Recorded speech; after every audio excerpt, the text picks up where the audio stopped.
Good morning, everybody. It's a pleasure to have organized the session today, and I am very pleased and honored to have the guests on the program to present this session as well.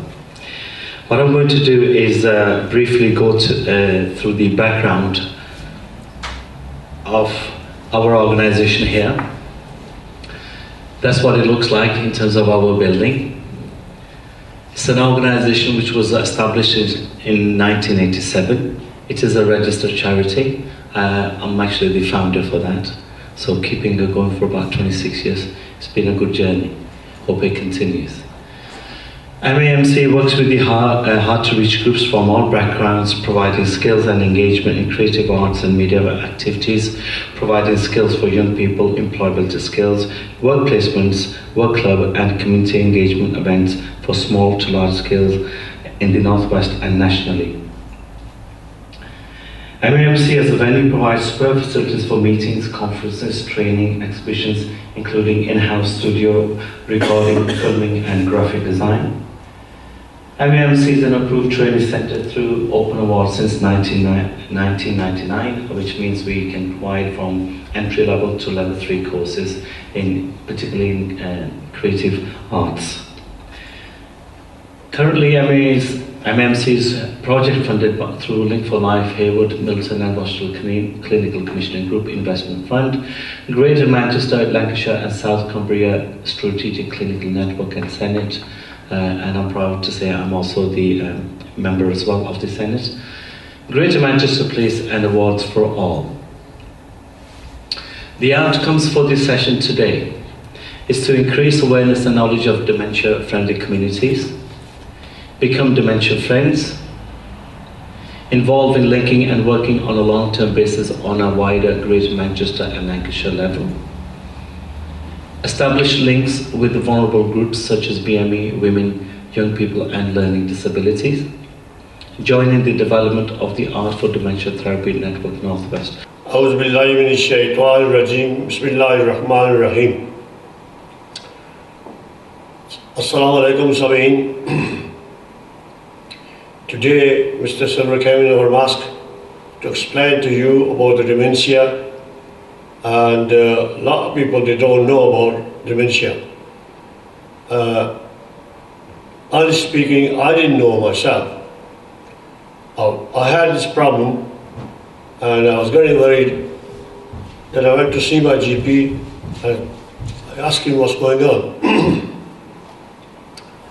So he didn't believe me that I could have a dementia. I said, no, there are certain things happening which is I'm not happy. And I was taking some tablets for something. And what happened to me, I took it twice, and then I went back to see him. I said, this is very dangerous. I keep taking my tablets more than what I need. So there is something seriously wrong with me. And he sent me to a specialist. When they checked it, they told me this is the problem is. Now, then I was also told that there is no treatment for this. So, what can you do? So, first thing I did, I thought back and I came up to this thing. So if there is no treatment, then I have to fight back and make sure and I can help myself. And also keep seeking the advice from the GP and the people. And that's why, luckily, Mr. Sarwar and his team came in our mosque to let you know how to deal with this kind of problem. Thank you very much. Yeah, my name is Paul Bansell, and I was diagnosed with dementia nearly approximately 2.5 years ago. And the machine said I'd got dementia. When you slid into the machine and you come out, and then the doctor says, well, the doctors can't agree. One doctor says it is you've had TIAs. Now, another doctor says I've had strokes. So they still disagree.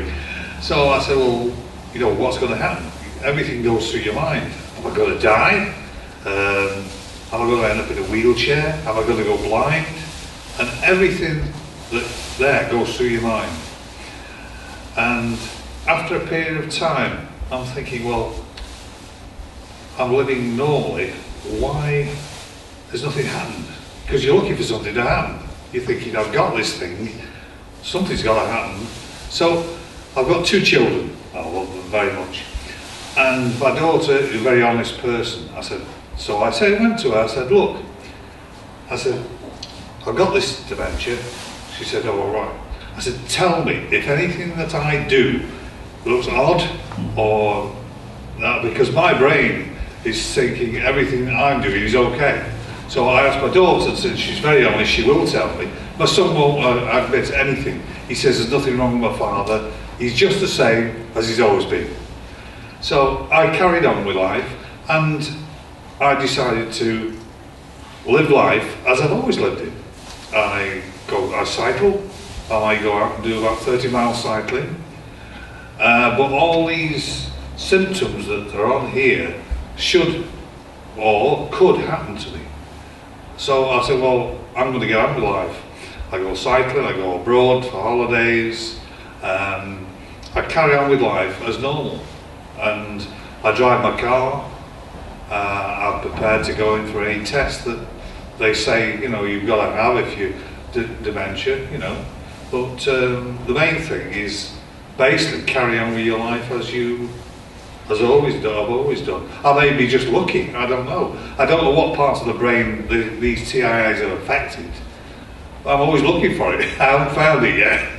But that's my philosophy on it anyway. I don't know whether it's okay.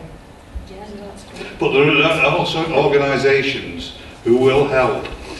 And I go to one on a Thursday. It is for dementia people with dementia. Now, I'm not probably the typical dementia. I haven't had the big strokes that people have, the disability. But I go to this club on a Thursday. And the strange thing about it is that there's carers and people with dementia. And people are going into the club and sitting down and saying, are you a carer? Or do you have dementia? They don't know. And that is the strange part about it. You can't tell.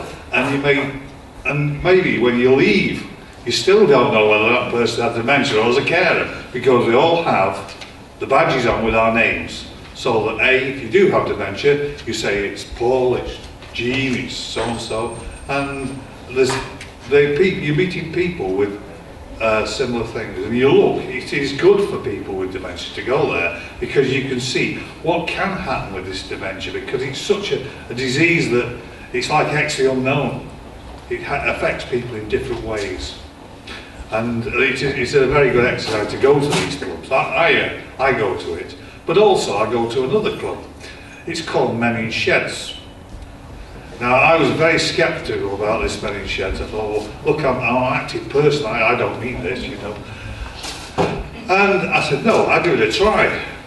So I went down, and it is a place where, it's an Australian idea, and this place where all men only, I know it's a bit sexist, but it's Men in Sheds in Australia. And what they do, they have a shed, and they have all the machinery and all the therapies and stuff like that they make and everything, repair things.